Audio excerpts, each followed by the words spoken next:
வணக்கம் நண்பர்களே. கோர்சஸ் இன் தமிழ் யூடியூப் சேனலுக்கு உங்களை மீண்டும் வரவேற்கிறோம். போன லெசன்ல ஒரு பிசினஸ்க்கு எங்கிருந்து பணம் கிடைக்கும், அதாவது சோர்சஸ் ஆஃப் ஃபைனான்ஸ் பத்தி டீடைலா பார்த்தோம். இப்போ இந்த லெசன் 4ல ஒரு பிசினஸ் பெரிய முதலீட்டு முடிவுகளை எப்படி எடுக்கிறது, அதாவது கேபிட்டல் பட்ஜெட்டிங் பத்தி பார்க்க போறோம். வாங்க லெசனுக்குள்ள போலாம். 4.1 Introduction. இன்வெஸ்ட்மெண்ட் டிசிஷன்ங்கிறது ஒரு ஃபார்ம்ல எவ்வளோ ஆசெட்ஸ் வைத்திருக்கணும், இந்த ஆசெட்ஸ் எப்படி இருக்கணும், அப்புறம் இன்வெஸ்டர்ஸ் எப்படி ஃபார்மோட பிசினஸ் ரிஸ்கை புரிஞ்சுக்கிறாங்கன்னு முடிவெடுக்கிறது சம்பந்தமானது. இது ஒரு ஃபார்ம் தன்னோட ஷேர் ஹோல்டர்ஸ் வெல்த்தை அதிகப்படுத்துறதுக்காக எடுக்கிற ரொம்ப முக்கியமான ஒரு ஃபைனான்ஷியல் டிசிஷன். இன்வெஸ்ட்மெண்ட் டிசிஷனை முக்கியமா 2 பெரிய வகைகளா பிரிக்கலாம். Long-term investment decision, அதாவது capital budgeting. Short-term investment decision, அதாவது working capital management. Long term investment decisions அல்லது இன்வெஸ்ட்மெண்ட் அனாலிசிஸை இவாலுவேட் பண்றது ஃபார்மோட கோலோட ஒத்துப்போகும் விதமா இருக்கணும்னா கீழ்கண்ட 3 அடிப்படை ஸ்டெப்ஸை பின்பற்றணும். 1. கேஷ் ஃப்ளோஸை எஸ்டிமேட் அல்லது டிட்டர்மைன் பண்றது. 2. டிஸ்கவுண்ட் ரேட் அல்லது காஸ்ட் ஆஃப் கேபிட்டலை டிட்டர்மைன் பண்றது. 3. இன்வெஸ்ட்மெண்ட் ப்ரொபோசலோட வயபிலிட்டியை டிட்டர்மைன் பண்ண கேபிட்டல் பட்ஜெட்டிங் டெக்னிக்கை பயன்படுத்துறது. 1. Estimation of relevant cash flows. ஒரு ஃபர்ம் இன்னைக்கு ஒரு இன்வெஸ்ட்மெண்ட் பண்ணா அதுக்கு உடனே ஒரு கேஷ் அவுட்லே, பணம் வெளியே போகுது, தேவைப்படும். ஆனா இந்த இன்வெஸ்ட்மெண்ட்டோட பெனிஃபிட்ஸ் எதிர்காலத்துல தான் கிடைக்கும். ஒரு இன்வெஸ்ட்மெண்ட் ப்ரொபோசலோட எதிர்கால எகனாமிக் பெனிஃபிட்ஸை உறுதி செய்ய 2 மாற்று கிரைட்டீரியா இருக்கு. 1. Accounting profit. 2. Cash flow. Accounting ப்ராஃபிட்ங்கிற டேர்ம் இன்கம் ஸ்டேட்மெண்ட் அல்லது ப்ராஃபிட் அண்ட் லாஸ் அக்கவுண்ட் மூலமா டிட்டர்மைன் செய்யப்படும் லாபத் தொகையை குறிக்கும். அதே சமயம் கேஷ் ஃப்ளோங்கிறது கேஷ் ரெவென்யூஸ்லிருந்து கேஷ் எக்ஸ்பென்சஸை கழிச்சு வர தொகையை குறிக்கும். இந்த 2 கிரைட்டீரியாக்கும் இடையிலான வித்தியாசம் முக்கியமா சில நான் கேஷ் எக்ஸ்பென்சஸ்னால தான் வருது. உதாரணமா டிப்ரிஷியேஷன், இது ப்ராஃபிட் அண்ட் லாஸ் அக்கவுண்ட்ல காட்டப்படும். அதனால ஆக்சுவல் கேஷ் இன்ஃப்ளோஸை டிட்டர்மைன் செய்ய அக்கவுண்டிங் ப்ராஃபிட்ஸை இந்த மாதிரி நான் கேஷ் சார்ஜஸ்க்காக அட்ஜஸ்ட் பண்ணணும். உண்மையில் அக்கவுண்டிங் ப்ராஃபிட்ஸை விட கேஷ் ஃப்ளோஸ் தான் எகனாமிக் வயபிலிட்டியை அளக்க சிறந்ததா கருதப்படுது. 2. Determining the rate of discount or cost of capital. இது இன்வெஸ்ட்மெண்ட் டிசிஷன்ஸை நெட் பிரசன்ட் வேல்யூ அடிப்படையில இவாலுவேட் பண்றது, அதாவது டிஸ்கவுண்ட் ரேட்டை டிட்டர்மைன் பண்றது. காஸ்ட் ஆஃப் கேபிட்டல்ங்கிறது இன்வெஸ்டர்ஸ் எதிர்பார்க்கிற குறைந்தபட்ச rate of return. 3. Applying the technique of capital budgeting to determine the viability of the investment proposal. Capital பட்ஜெட்டிங்கிறது கேபிட்டல் எக்ஸ்பெண்டிச்சர்ஸ்ல இன்வெஸ்ட்மெண்ட் டிசிஷன்ஸ் எடுக்கிற ஒரு ப்ராசஸ். ஒரு கேபிட்டல் எக்ஸ்பெண்டிச்சர்னா அதோட பெனிஃபிட்ஸ் ஒரு வருஷத்துக்கும் மேலான காலத்துக்கு கிடைக்கும்னு எதிர்பார்க்கப்படும் ஒரு செலவுன்னு வரையறுக்கலாம். கேபிட்டல் பட்ஜெட்டிங் டெக்னிக் இன்வெஸ்ட்மெண்ட் ப்ரொபோசலோட வயபிலிட்டியை டிட்டர்மைன் பண்றதுக்கும் லாங் டேர்ம் இன்வெஸ்ட்மெண்ட் டிசிஷன் எடுக்கிறதுக்கும் உதவுது. 4.2 Capital budgeting. கேபிட்டல் பட்ஜெட்டிங்னா முன்மொழியப்பட்ட பெரிய மூலதன செலவுகளுக்கும் ப்ரொபோஸ்ட் கேபிட்டல் அவுட்லேஸ் அவற்றுக்கான நிதியுதவிக்கும் ஃபைனான்சிங் நீண்ட கால திட்டமிடல் செய்வது. இதோட முக்கிய அம்சங்களை சுருக்கமா சொல்லலாம். இது அதிக அளவு எதிர்பார்க்கப்படும் லாபத்தை ஆன்டிசிபேட்டட் ப்ராஃபிட்ஸ் உருவாக்கும் திறன் கொண்டது. இது அதிக அளவு ரிஸ்கை உள்ளடக்கியது. ஆரம்ப செலவுக்கும் இனிஷியல் அவுட்லே எதிர்பார்க்கப்படும் வருவாய்க்கும் ஆன்டிசிபேட்டட் ரிட்டர்ன் இடையில் ஒப்பீட்டளவில் நீண்டகால இடைவெளி இருக்கும்.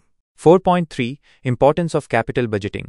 கேபிட்டல் பட்ஜெட்டிங் டிசிஷன்ஸ்ங்கிறது ஒரு பிசினஸ் எடுக்கிற மிக முக்கியமான மற்றும் நெருக்கடியான பிசினஸ் டிசிஷன்ஸ்ல ஒன்று. 1. Involvement of heavy funds. Capital budgeting டிசிஷன்ஸ்க்கு பெரிய அளவில் கேபிட்டல் அவுட்லேஸ் தேவைப்படுறதுனால ஃபர்ம் தன்னோட இன்வெஸ்ட்மெண்ட் ப்ரோக்ராமை ரொம்ப கவனமா பிளான் பண்றது முற்றிலும் அவசியம். 2. Long term implications. Capital budgeting டிசிஷன்ஸோட தாக்கம் நீண்ட காலத்துக்கு இருக்கும். அதனால அவை ஃபர்மோட வளர்ச்சி, ரேட் மற்றும் டைரக்ஷன் மேல ஒரு தீர்க்கமான செல்வாக்கை செலுத்தும். 3. Irreversible decisions.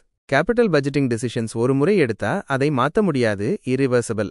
ஏன்னா கேபிட்டல் ஆசெட்ஸ்க்கு ஒரு மார்க்கெட்டை கண்டுபிடிக்கிறது ரொம்ப கஷ்டம். 4. Most difficult to make. Economic, political, social மற்றும் டெக்னாலஜிக்கல் ஃபேக்டர்ஸ்னால எதிர்காலத்துல நடக்க போற நிகழ்வுகள், கிடைக்கக்கூடிய பெனிஃபிட்ஸ் மற்றும் காஸ்டை துல்லியமா குவான்டிடேட்டிவ் டேர்ம்ஸ்ல எஸ்டிமேட் பண்றது ரொம்ப கஷ்டம். 4.4 Objectives of capital budgeting. கேபிட்டல் பட்ஜெட்டிங்கோட முக்கிய நோக்கங்கள் இவைதான். 1. Shareholders wealth maximisation. Financial மேனேஜ்மெண்டோட நோக்கங்களுக்கு ஏத்த மாதிரி ஷேர் ஹோல்டர்ஸோட வெல்த்தை அதிகப்படுத்துற ப்ராஜெக்ட்ஸை தேர்ந்தெடுக்கிறது தான் இதோட நோக்கம். ஃபிக்ஸ்ட் ஆசெட்ஸ்ல அளவுக்கு அதிகமாகவோ அல்லது குறைவாகவோ இன்வெஸ்ட்மெண்ட் பண்றதை இந்த டிசிஷன் தவிர்க்கணும். 2. Evaluation of proposed capital expenditure. வெவ்வேறு ஆசெட்ஸ் மேல செலவு செய்யப்பட வேண்டிய எக்ஸ்பெண்டிச்சரை மதிப்பிட கேபிட்டல் பட்ஜெட்டிங் உதவும். இது ஒவ்வொரு செலவின் வேலிடிட்டியை அளவிட உதவும். 3. Controlling castes. எக்ஸ்பெண்டிச்சரை மதிப்பிடுவதன் மூலமா செலவுகளை கண்ட்ரோல் பண்ண முடியும். 4. Determining priority. ப்ராஜெக்ட்ஸை அவற்றின் லாபத்தன்மைக்கு, ப்ராஃபிட்டபிலிட்டி ஏற்ப வரிசைப்படுத்துவது மேனேஜ்மெண்ட்டுக்கு மிகவும் லாபகரமான ப்ராஜெக்டை தேர்ந்தெடுக்க உதவும். 4.5 Factors affecting capital budgeting decisions. CBD. Capital budgeting டிசிஷன்ஸை சிபிடி பாதிக்கும் காரணிகள். 1. Technological changes. சிபிடி எடுக்கிறதுக்கு முன்னாடி மேனேஜ்மெண்ட் புதிய ப்ராடக்ட்/எக்விப்மெண்டோட காஸ்ட் மற்றும் புதிய மற்றும் பழைய எக்விப்மெண்ட்களோட ப்ரொடக்டிவ் எஃபிஷியன்சிஸ் பத்தி ஆழமா ஆராயணும். 2. டிமாண்ட் ஃபோர்காஸ்ட் சிபிடி எடுக்கிறதுக்கு முன்னாடி நீண்ட காலத்துக்கு டிமாண்டை அனலைஸ் பண்ணணும். 3. காம்படிட்டிவ் ஸ்ட்ராட்டஜி ஒரு கம்பெடிட்டர் அதிக திறன் கொண்ட மற்றும் செலவு குறைந்த புதிய மெஷினரி எக்விப்மெண்டை வாங்க போறாருன்னா நாமளும் அதை பின்பற்ற வேண்டியிருக்கலாம். 4. டைப் ஆஃப் மேனேஜ்மெண்ட் இன்னோவேட்டிவா இருந்தா ஃபர்ம் புதிய எக்விப்மெண்ட்/இன்வெஸ்ட்மெண்ட்டுக்கு போகலாம்.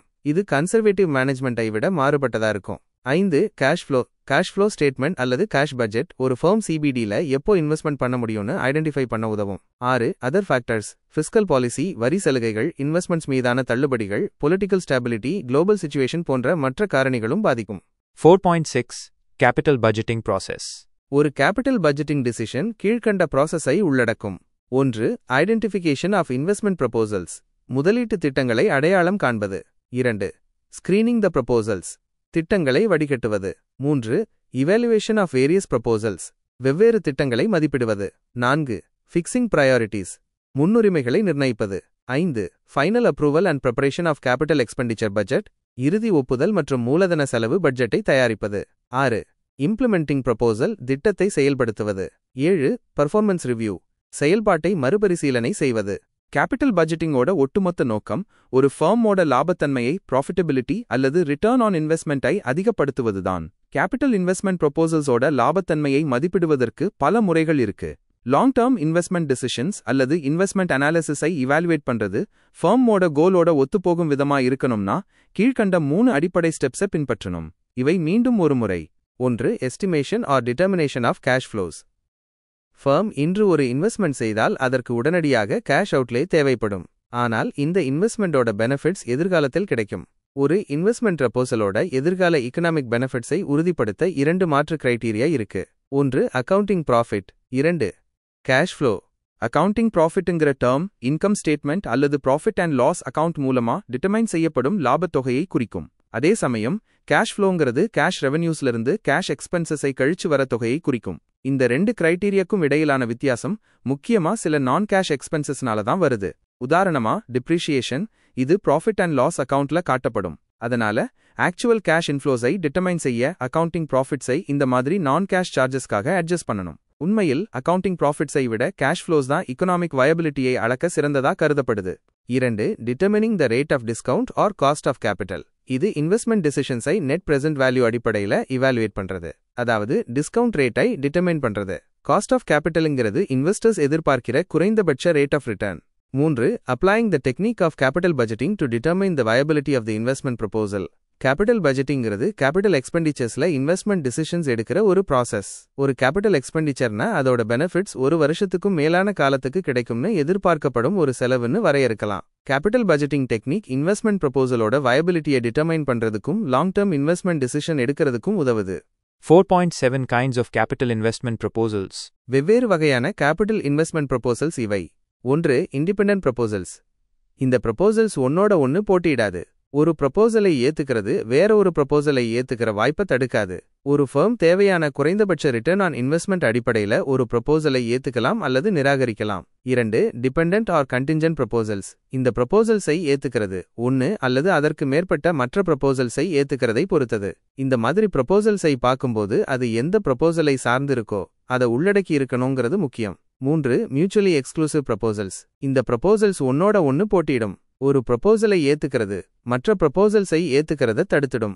4.8 factors considered for capital investments.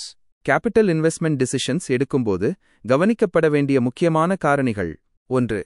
Amount of investment முதலீட்டிற்கு எவ்வளவு பணம் தேவை என்பதை பற்றிய முடிவு கீழ்க்கண்டவற்றை சார்ந்துள்ளது. புதிய திட்டத்தின் செலவு cost of the new project நிறுவல் செலவு இன்ஸ்டாலேஷன் காஸ்ட் செயல்பாட்டு மூலதனம் ஒர்க்கிங் கேபிட்டல் சொத்து விற்பனையில் இருந்து கிடைக்கும் வருவாய் proceeds from sale of asset வரி விளைவுகள் tax effects. 2. Minimum rate of return ஒரு திட்டத்தை எந்த அளவுக்கு லாபம் வராவிட்டால் ஏற்கக்கூடாது என்பதை குறிக்கும் புள்ளி கட் ஆஃப் பாயிண்ட் ஆகும். 3. Return expected from the investment முதலீட்டில் இருந்து எதிர்பார்க்கப்படும் வருவாய் பொருளாதார மதிப்பை கண்டறிதல் டிட்டர்மினேஷன் ஆஃப் எகனாமிக் வேல்யூ கணக்குப்பதிவியல் குழப்பங்கள் அக்கவுண்டிங் ஆம்பிகுயிட்டிஸ் பணத்தின் கால மதிப்பு டைம் வேல்யூ ஆஃப் மணி வழக்கமான மற்றும் வழக்கமற்ற பணப்புழக்கங்கள் conventional and non conventional cash flows.